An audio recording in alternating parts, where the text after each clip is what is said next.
नमस्कार, मैं हूं रुपेश श्रीवास्तव। आप देख रहे हैं city bulletin news. City bulletin news में आपका स्वागत करता हूं। पेश है आज के प्रमुख समाचार। कोई बीमार होता है तो डॉक्टर भी कुछ न कुछ दिन में उसे ठीक कर देते हैं, लेकिन जिस तस्वीर को हम दिखा रहे हैं ये ऐसी बीमारी है जिसका अभी तक इलाज नहीं हो पाया है। कई साल बीतने को हैं। जी हाँ, समस्या वही पुरानी है, लेकिन यहाँ पर तस्वीर रोज नई नई हो जाती है। नाका शांति चौक से रायबरेली रोड के ओवरब्रिज की सर्विस लेन, जिसमें जलभराव और गड्ढे होने की वजह से आए दिन कोई न कोई वाहन फंसता है। समझ नहीं पाते हैं वाहन चालक, और जब गाड़ी लेकर के इसमें घुसते हैं तो वो इसी हाल में पहुंच जाते हैं। इस समस्या का इलाज नहीं हो पा रहा है और ना ही अब लगता है कि यह समस्या दूर हो पाएगी। डॉक्टर राम मनोहर लोहिया अवध विश्वविद्यालय के पुरातन छात्र सभा ने आज पत्रकार वार्ता कर अवध विश्वविद्यालय के अस्तित्व को बचाने की अपील की। सरकार जमीन के बदले जमीन दे। अवध विश्वविद्यालय की 9.627 हेक्टेयर जमीन एयरपोर्ट में जा रही है। नागरिक उड्डयन विभाग को अवध विश्वविद्यालय इस जमीन को ट्रांसफर करेगा, जिसमें कुलपति आवास सहित 27 भवन जाएंगे। नवीन परिसर के भी 3 भवन इस एयरपोर्ट में चले जाएंगे। अवध विश्वविद्यालय पुरातन छात्र सभा के अध्यक्ष ओम प्रकाश सिंह ने आज कहा कि महाविद्यालय छोटा हो जाएगा। अवध विश्वविद्यालय जमीन के बदले अगर जमीन उसे मिल जाए तब तो ठीक है, वरना कुल मिलाकर अवध विश्वविद्यालय का अस्तित्व ही नहीं बचेगा। डॉक्टर राम मनोहर लोहिया अवध विश्वविद्यालय के संदर्भ में 3-4 दिन पूर्व सम्मानित समाचार पत्रों में खबर छपी कि विश्वविद्यालय अपनी जमीन निःशुल्क नागरिक उड्डयन विभाग को दे रहा है, जबकि ऐसा नहीं है। जबरा मारे रोए न देवाली स्थित है। शासन ने अवध विश्वविद्यालय की भूमि कैबिनेट में ज़बरदस्ती पास कर लिया है कि विश्वविद्यालय हमें निःशुल्क दे रहा है, जबकि ना तो हमारी कार्य परिषद ने पास किया है, ना राज्यपाल ने ऐसा कुछ पास किया है। इस विश्वविद्यालय की स्थापना के लिए कांग्रेस की सरकार में बड़ा आंदोलन हुआ था, लोकसभा में पर्चा फेंका गया था।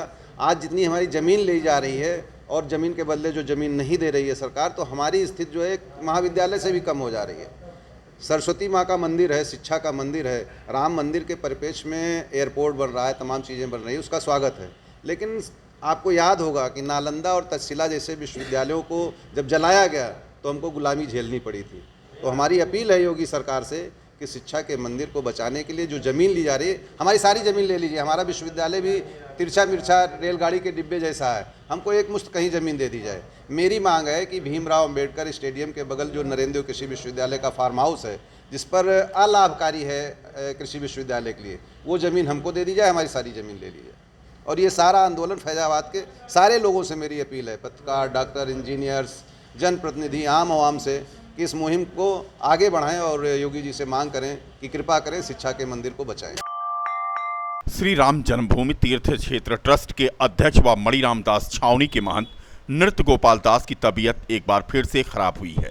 फेफड़े और यूरिन में इन्फेक्शन के साथ ऑक्सीजन की कमी होने के कारण उनकी तबीयत में गिरावट आई है, जिसको लेकर अयोध्या के डॉक्टरों के पैनल ने इलाज किया, लेकिन तबीयत में सुधार न होने के कारण उन्हें डॉक्टरों की निगरानी में सुरक्षा के तहत लखनऊ के मेदांता अस्पताल में रेफर किया गया है, जहां पर उनका इलाज किया जाएगा। महंत नृत्य गोपाल दास की स्वास्थ्य परीक्षण कर रहे डॉक्टरों की टीम के मुताबिक यूरिन इन्फेक्शन के कारण स्वास्थ्य में उनके गिरावट आई थी, लेकिन बाईपास नली लगाए जाने के साथ ऑक्सीजन सामान्य रूप से कम होने को देखते हुए अतिरिक्त ऑक्सीजन भी लगाया गया है। ट्रस्ट के अध्यक्ष और मणिराम दास छावनी के महंत नृत्य गोपाल दास के उत्तराधिकारी महंत कमल नयन दास ने बताया कि गुरुदेव का स्वास्थ्य ठीक है, लेकिन एक बार उनके स्वास्थ्य का परीक्षण कराना आवश्यक है। पूज्य श्री महाराज जी का स्वास्थ्य ठीक है, कोई गड़बड़ी नहीं है, एक बार चेक कराना आवश्यक है। साल भर हो गए, तो कल कुछ डॉक्टरों की टीम आने वाली है, वो आकर के चेक करेंगे, जैसा होगा वैसा। अयोध्या पहुंची हिंदू समाज पार्टी की राष्ट्रीय अध्यक्ष ने आज कहा कि हम उत्तर प्रदेश की सभी सीटों पर अपने प्रत्याशी उतारेंगे और हमारा मुद्दा होगा हिंदू राष्ट्र की बनाने की मांग। हिंदू समाज पार्टी की राष्ट्रीय अध्यक्ष किरण कमलेश तिवारी ने आज जगत गुरु परमहंस आचार्य से मुलाकात की और हिंदू राष्ट्र घोषित करने के मुद्दे पर उन्हें समर्थन दिया। हाँ, बिल्कुल समर्थन कर रहे हैं और सारे हिंदुओं को समर्थन करना चाहिए, सारे संतों को समर्थन करना चाहिए। हिंदू राष्ट्र की बात है, ये तो हमारे गर्व की बात है, आने वाली पीढ़ी की बात है। आज हम लड़ाई लड़ रहे हैं मुसलमानों से और कल हमारी पीढ़ी नहीं लड़ पाएंगी तो क्या टोपी पहन करके और कुरान लेकर के जो है नमाज पढ़ेंगे? हम आज के लिए नहीं, हम आगे भविष्य के लिए सोचते हैं। और मुसलमानों का जिस तरीके से दबदबा हो रहा है तो नहीं हमारे सबको समझ में आ रहा है कि आगे भविष्य में क्या होगा। इसके लिए सरकार को तत्काल प्रभाव से निर्णय लेना चाहिए, हिंदू राष्ट्र बनाना चाहिए। आपकी पार्टी का चुनाव लड़ेगी इसकी? हाँ, बिल्कुल बिल्कुल बिल्कुल लड़ेगी, बिल्कुल। हम तो सारे जो है सीटों पे उतारेंगे कितना से। राष्ट्रीय गौ संरक्षक दल के तत्वावधान में नंदीग्राम भरतकुंड में राष्ट्रीय अध्यक्ष महंत बजरंग दास के आह्वान पर प्रांतीय स्तर का सम्मेलन आयोजित किया गया। सम्मेलन में जहां एक ओर प्रांतीय पदाधिकारियों के साथ अयोध्या, गोरखपुर, बनारस समेत अनेक जिलों के जिला संगठन के पदाधिकारियों ने शिरकत की, वहीं उन्होंने गौ संरक्षण की संकल्पना भी व्यक्त की। सम्मेलन में मुख्य अतिथि के रूप में पहुंचे प्रदेश संयोजक दिग्विजय मिश्रा, करिश्मा किन्नर, प्रदेश अध्यक्ष प्रवेश पांडे, प्रदेश मीडिया प्रभारी विश्वामित्र मिश्र, अनिल कुशवाहा, मुख्य पशु चिकित्सा अधिकारी अयोध्या ने गौ संरक्षण की दिशा में गहन विचार प्रकट किए। सम्मेलन को तमाम वक्ताओं ने संबोधित किया। इस मौके पर कार्यक्रम में अनिल सिंह, अमित सिंह, उमेश पांडे आदि मौजूद थे।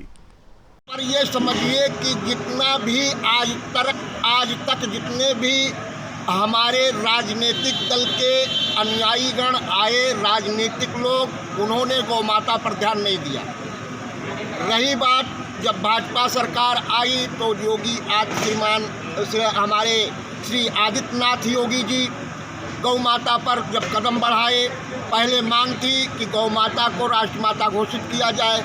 इन्होंने जब कदम बढ़ाया तो न भाजपा के एक चपरासी है और न ये कोई IAS अधिकारी महोदय ने जो हम लोगों को अभी 29 गौशालाओं के बारे में बताया, तो प्रायः जितनी गौशालाएँ हैं एक प्रकार से वह कार्य नहीं कर रही हैं। उस गौशाला के द्वारा वो धन की उगाही कर रही हैं। इस धन उगाही में बीडीओ से लेकर के उनके समस्त पदाधिकारी लिप्त हैं। रामलला का दर्शन पूजन करने अयोध्या पहुंचे निषाद पार्टी के राष्ट्रीय अध्यक्ष व विधान परिषद के सदस्य डॉक्टर संजय निषाद ने आज कहा कि अब शांति से राम मंदिर का निर्माण हो रहा है। निषाद राज और राम जी की विचारधारा से 2022 में दोबारा भाजपा सत्ता में आएगी। उन्होंने कहा कि जितनी सीट भाजपा ने निर्धारित की है उससे ज़्यादा जीत कर उन्हें हम देंगे। उन्होंने कहा कि राम राज्य के कैबिनेट में निषाद राज थे तो क्या हम लोग सत्ता में पहुंचेंगे और पुनः राम राज्य लाने का काम करेंगे। उन्होंने कहा कि 2019 में हाथी, लाठी और 786 तीनों एक साथ हो गए थे, लेकिन डॉक्टर संजय मोदी के साथ खड़े हो गए थे और मछुआरों ने 2019 की लोकसभा में 40 सीटें उन्हें दी। 2019 में आ गए तो आज देखो बिना खून खराबे के शांति से मंदिर बना। बहुत प्रसन्न हमारा समाज, पूरा देश प्रसन्न है कि जहाँ शांति फैलती थी मंदिर कहाँ से बन रहा। अब निषाद राज और राम की विचारधारा 2022 में सत्ता में परिवर्तित दोबारा फिर होगी। मोदी जी, योगी जी के नेतृत्व में लड़ाई हो, मतलब फिर सुना जितनी भारतीय जनता पार्टी ने सीट निर्धारित की है वो हम उससे अधिक जीत कर देंगे। अयोध्या पहुंचे अखिल भारतीय संयुक्त व्यापार मंडल के राष्ट्रीय अध्यक्ष दीपक राज शर्मा ने आज कहा कि जिस तरह से व्यापारी समाज ने 2017 में भाजपा का समर्थन कर योगी आदित्यनाथ को मुख्यमंत्री बनाया था, उसी तरह 2022 के चुनाव को लेकर व्यापारी समाज ने कमर कसनी शुरू कर दी है। उन्होंने कहा कि भगवान राम की जन्मस्थली अयोध्या से इसकी शुरुआत की जा रही है और प्रदेश के पूरे 18 कमिश्नरेट पर कार्यक्रम का आयोजन कर व्यापारियों को एकजुट किया जाएगा। उन्होंने कहा कि योगी सरकार में व्यापारियों का हित व उनकी सुरक्षा का जो ध्यान दिया गया है उसके लिए उनका धन्यवाद वह ज्ञापित करते हैं। श्री राम की धरती अयोध्या से व्यापारी समाज मिशन 2022 शुरुआत करने जा रहा है। 2017 में जैसे व्यापारी समाज ने माननीय प्रधानमंत्री मोदी जी को समर्थन देने के बाद प्रधानमंत्री बनाया था, माननीय योगी जी को मुख्यमंत्री उत्तर प्रदेश का बनाया था, इसी तरह से हम लोग आज अयोध्या की धरती से आह्वान कर रहे हैं कि व्यापारी समाज 2022 के लिए तुरंत तैयार है और माननीय मुख्यमंत्री योगी आदित्यनाथ जी को समर्थन में व्यापारी समाज एकजुट होकर पूरे प्रदेश में 18 कमिश्नरियों पर प्रोग्राम करेगा। किसानों की समस्याओं को लेकर सपा नेता व पूर्व कैबिनेट मंत्री अवधेश प्रसाद ने प्रदेश के योगी सरकार पर जमकर निशाना साधा है। अवधेश प्रसाद ने आज कहा कि आज सांड किसानों की फसलों को खाकर बर्बाद कर रहे हैं, तो वहीं लोग सांडों के हमले से चौटहिल हो रहे हैं, जिसकी सुध लेने वाला कोई नहीं है।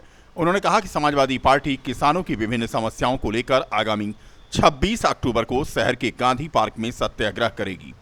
वहीं दूसरी ओर उन्होंने मांग किया कि सांड के हमले में जिन लोगों की मौत हुई है उनके परिजनों को 10-10 लाख रुपए का मुआवजा दिया जाए।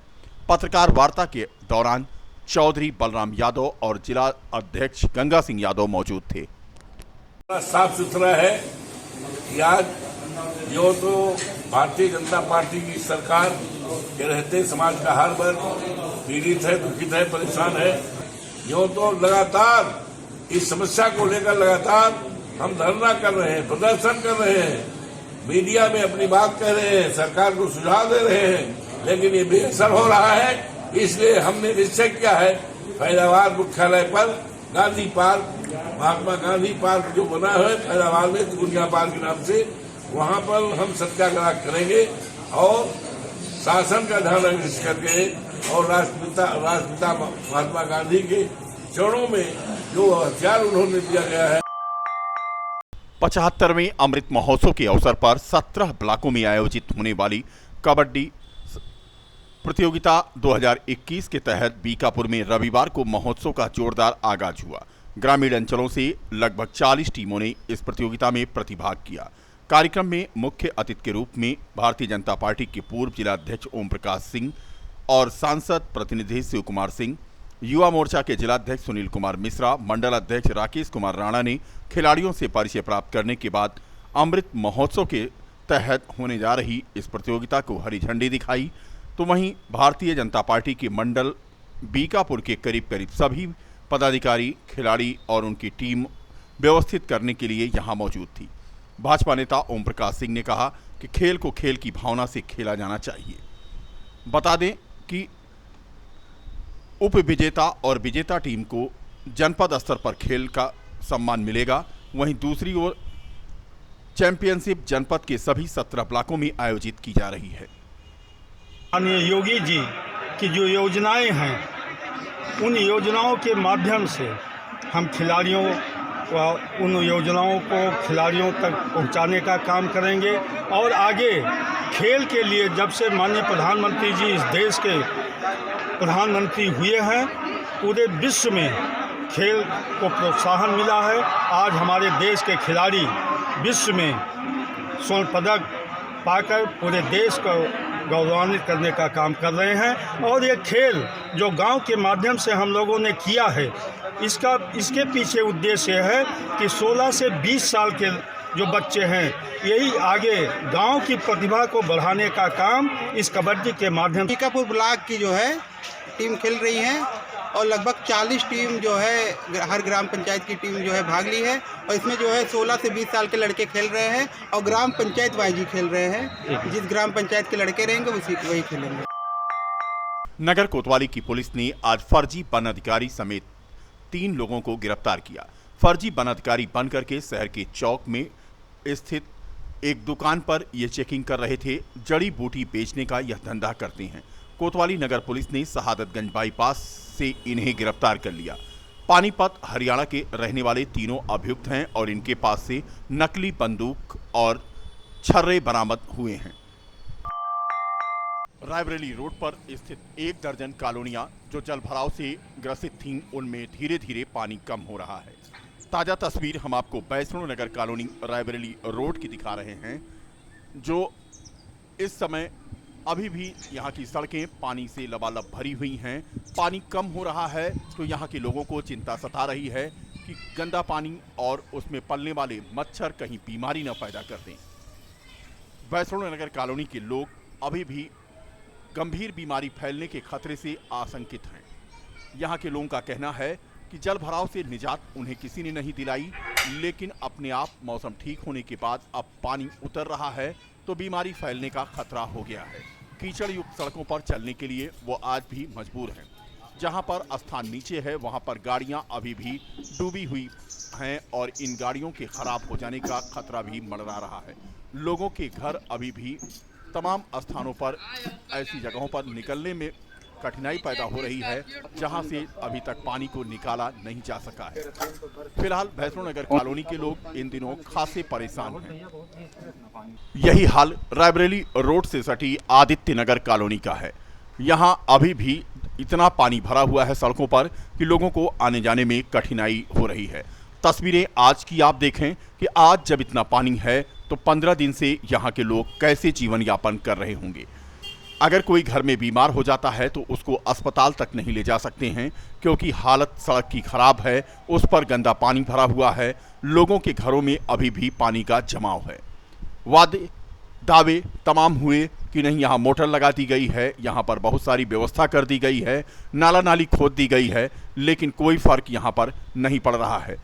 सड़क अभी भी जलमग्न है और इसी रास्ते से होकर के यहाँ के लोगों को गुजरना पड़ रहा है। लोगों के घरों का पानी तो अब सूख गया है, लेकिन उन्हें अब इस बात का भय सता रहा है कि आखिर बीमारी फैलेगी तो वो कैसे यहाँ पर रह पाएंगे। जो लोग यहाँ से पलायन कर चुके थे अब वो धीरे धीरे अपने घरों में आ रहे हैं क्योंकि उन्हें चोरी का भी डर सता रहा है। तस्वीरें देखें, इलाके में अभी भी इतना पानी है कि लोगों को परेशानी पैदा हो रही है।